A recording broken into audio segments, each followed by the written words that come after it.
स्नेहा उर्दू आवाज में आप सबका तहे दिल से इस्तकबाल है। बहुत पुरानी बात है, एक जोया नाम की खूबसूरत, जिसकी उम्र महज 13 साल की थी, रोज शाम पीर साहिब के दरबार के बाहर फूल और तस्बीह बेचती थी।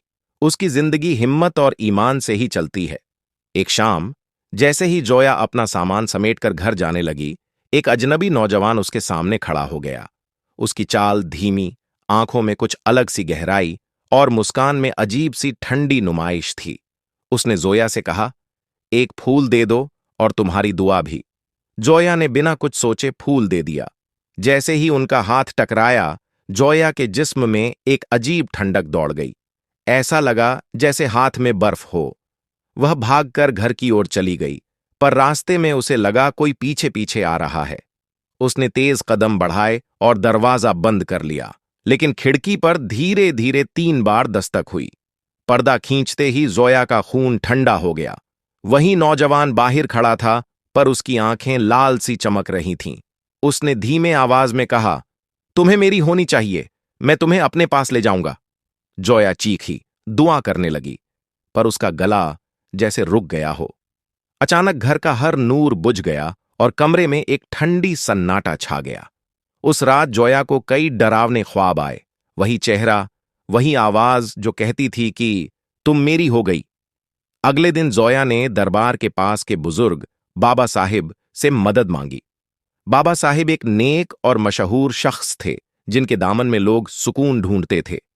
जब जोया ने सब कुछ बतलाया, तो बाबा साहिब का चेहरा गंभीर हो गया। उन्होंने कहा, यह आम शख्स नहीं, यह जिन्न है, पर हर जिन्न बुरा नहीं होता। मैंने सुना है इस इलाके में कुछ जिन्नात बेचैन हैं। मैं तुम्हारी मदद करूंगा। एक रात जब वह दूसरा हमला हुआ, जिन्न ने जोया के कमरे में आकर दिखाया कि वह कितना जिद्दी है, कैसे उसे अपनी दुनिया में ले जाना चाहता है। बाबा साहिब मौके पर ही आ पहुंचे।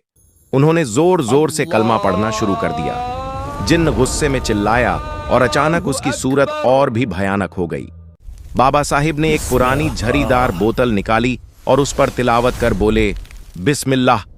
उनके इठलाते शब्दों के बीच जिन्न एक झटका खाकर बोतल में खींच गया और बोतल सख्ती से बंद कर दी गई। बाबा साहिब बोले, इसे ऐसी जगह डालेंगे जहां लौटने का रास्ता मुश्किल हो। उन्होंने बोतल लेकर पास के कुएं तक गए। पानी से भरे पुराने कुएं में बोतल फेंकने का इरादा था, पर जिस वक्त उन्होंने बोतल फेंकी, एक तेज पत्थर की टकराहट हुई और बोतल टूट गई। अंदर से कोई चीख निकली और जो जिन्न था, वह अचानक आजाद हो गया। बाबा साहिब को पता चला कि उसे पूरी तरह खत्म करना होगा। जिन्न फिर से वापस आया और पहले से भी ज्यादा गुस्से में था। उसने रातों रात छोटे छोटे हादसे किए, घर में आवाजें, दरवाजों पर दस्तक, परिवार को तंग करना। एक रात जिन्न ने बिल्ली की शक्ल में आकर बैठ गया। जोया ने घर में सफेद बिल्ली को देख उसे अपने पास रख लिया। वह रात जिन्न ने जोया के घर के बाहर एक पेड़ पर बैठकर घर की तरफ देखा। अपने पुराने गुलाम की तरह अब भी अपनी जिद पूर्ति का मौका ढूंढ रहा था। अचानक तेज हवाओं के साथ तूफान आया।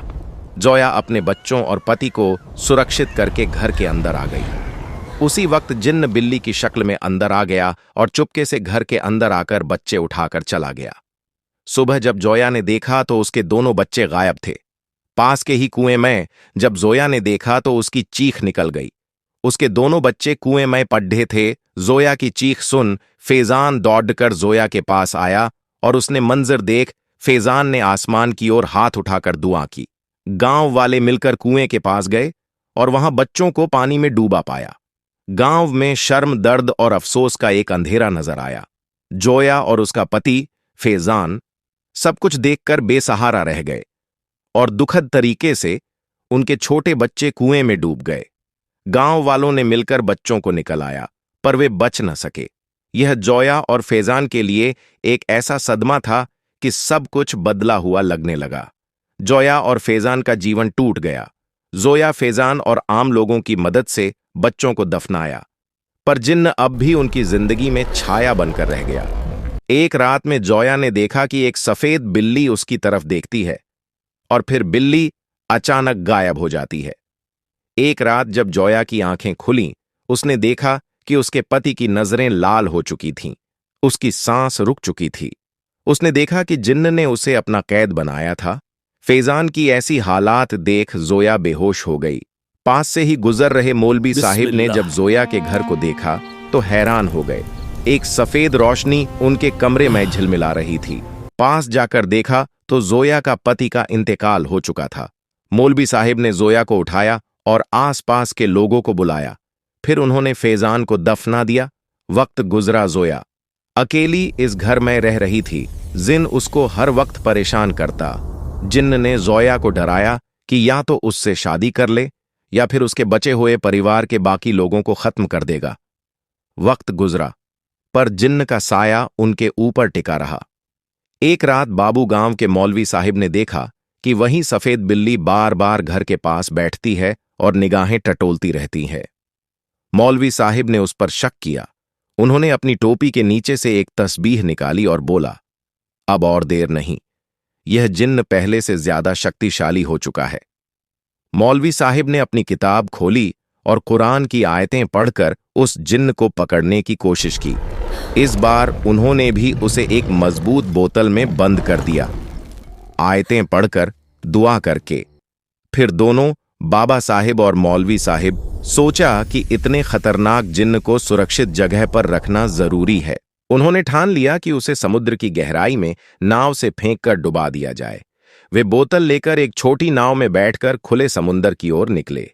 नाव के हिलने के बीच उन्होंने बोतल को समुद्र में फेंक दिया। जब बोतल पानी में गिरी, एक अजीब सी हलचल हुई, पर फिर सब शांत हुआ। वे समझ बैठे कि जिन्न अब कहीं सुरक्षित दबा हुआ है। लौटते हुए उनकी उम्मीद दोगुनी थी कि अब जोया का घर चैन पाएगा। कुछ साल गुजरे। जोया की शादी फिर एक अच्छी नबीज शख्स से हुआ। घर में 2 खूबसूरत बच्चे हुए। जोया की जिंदगी में थोड़ी खुशियां लौटीं, पर किस्मत को शायद कुछ और चाहिए था। वही बोतल, वही जिन्न किसी तरह वापस आ गया। समुंदर के किनारे कुछ लोग जाल डालकर मछली पकड़ रहे थे और उसी जाल में वह बोतल फंस गई। एक मछुआरे ने बोतल खोली। अचानक जिन्न फिर आजाद हो गया। गुस्से में उसने उन मछुआरों की नाव पलट दी। लोग घायल हुए, नावें डूबीं और जिन्न फिर से आजाद घूमने लगा। समय बीतता है और अब घर में वही सफेद बिल्ली रहती है जो कि जिन्न है। एक रात जिन्न अपनी असली शक्ल में जोया के सामने आता है और कहता है कि वह सिर्फ उसकी है। जिन्न धमकी देता है कि या तो जोया उससे निकाह कर ले या वह उसके परिवार के लोगों को मार देगा। जोया अपने मासूम बच्चों और पति की मौत याद करके डर जाती है और अपनी मां की जान की खातिर जिन्न से निकाह कर लेती है। जिन्न रोज जोया को परेशान करता और उसे अजीब अजीब चीजें लाने को कहता। एक दिन मौलवी साहिब ने देखा कि जिन्न रोज जोया के घर जा रहा है और उन्होंने शक किया। उन्होंने कुछ नहीं कहा, लेकिन चुपके से देखना जारी रखा। एक रात जिन्न अपनी असली शक्ल में आता है और हाथ में एक बकरा लेकर उसे नोच रहा होता है। जोया एक कोने में बैठकर रो रही थी। मौलवी साहिब ने देखा और तुरंत अपनी दुआ और कुरान की आयतों के साथ जिन्न को एक चिराग में बंद कर दिया। फिर वह चिराग लेकर रेगिस्तान में गए और 20 फीट गड्ढा खोदकर जिन्न को दफन कर दिया। वक्त फिर गुजरता रहा। जोया की जिंदगी में फिर कुछ रोशनी आई। उसके घर में 2 बच्चे हुए और वह थोड़ी मोटी खुशियां पाने लगी। गांव वालों ने भी उसे संभाला। वह अक्सर उन दिनों को याद करती कि बाबा साहिब और मौलवी साहिब ने उसकी कितनी मदद की थी। कहानी यहीं खत्म नहीं होती, पर एक बात साफ है, इंसानी ईमान, सच्ची मदद और सच्ची हिम्मत, ये ही वो ताकतें हैं जिनसे किसी भी अंधेरे का सामना किया जा सकता है। ऐसी ही वीडियो देखने के लिए मेरे चैनल स्नेहा उर्दू आवाज को सब्सक्राइब जरूर करें।